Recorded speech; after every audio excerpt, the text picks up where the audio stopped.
Hello, ഇന്ന് നമുക്ക് നല്ല ടേസ്റ്റി ആയിട്ടുള്ള ഒരു ബീഫ് കറി ഉണ്ടാക്കി നോക്കാം. നമ്മൾ മൺചട്ടിയിലാണ് ബീഫ് കറി ഉണ്ടാക്കുന്നത്. വെളിച്ചെണ്ണ ഒഴിക്കുക, അതിലേക്ക് ഇഞ്ചി വെളുത്തുള്ളി ചതച്ച് ചേർക്കുക. നമ്മൾ മൺചട്ടിയിലാകുമ്പോൾ ആദ്യമേ ഇഞ്ചി വെളുത്തുള്ളി ചേർക്കുകയാണെങ്കിൽ നമ്മുടെ കറി അടി പിടിക്കില്ല. പതിയെ വാടി വരുമ്പോഴത്തേക്കും അതിലേക്ക് നമ്മൾ കുറച്ച് സവാള, കുറച്ച് ഉള്ളി ചേർക്കുക. ഞാൻ 1/4 കിലോ ഉള്ളിയാണ് എടുത്തേക്കുന്നത്.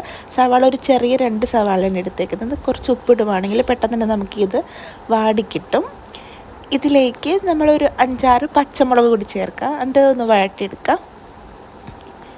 ഇത് ബീഫാണ്. ബീഫിലേക്ക് മഞ്ഞൾപ്പൊടി, മുളക് പൊടി, മല്ലിപ്പൊടി, ബീഫ് മസാല ഇത്രയും കാര്യങ്ങൾ ഉപ്പും കൂടി ചേർത്തിട്ട് ഞാനൊന്ന് ഒരു ഹാഫ് വേവിൽ കുക്കറിൽ ഞാൻ വേവിച്ചെടുക്കുന്നുണ്ട്. അപ്പോൾ പെട്ടെന്ന് വെന്ത് കിട്ടുമല്ലോ. ഇല്ലാന്നുണ്ടെങ്കിൽ ചട്ടിയിലിട്ട് വേവിക്കാൻ നിൽക്കുവാണെങ്കിൽ ഒരുപാട് സമയമെടുക്കും.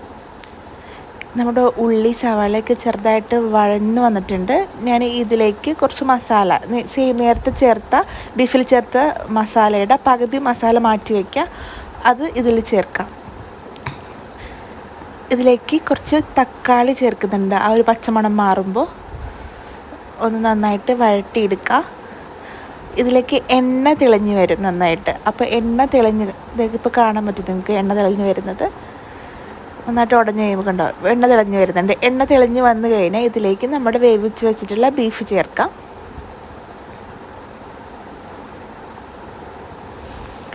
ഓക്കെ, ബീഫ് ചേർത്തു. നമ്മൾ ഇനിയൊന്ന് നന്നായിട്ടൊന്ന് ബാക്കി പകുതി വേവ് നമ്മൾ ഈ ചട്ടി കിടന്ന് തന്നെ വേവുമ്പോഴാണ് ടേസ്റ്റ് കൂടുന്നത്. ഞാൻ ഇതിലേക്ക് കുറച്ച് പൊട്ടേറ്റോ ചേർക്കുന്നുണ്ട്. കാരണം എൻ്റെ മോൻ ബീഫ് കഴിക്കില്ല, പക്ഷേ ബീഫിലിട്ട പൊട്ടേറ്റോ കഴിക്കും. ഇത് ഓപ്ഷണലാണ്. നന്നായിട്ട് കുറുകി കഴിയുമ്പോഴത്തേക്കും കുറച്ച് മല്ലിയില, വേപ്പില ചേർക്കുക.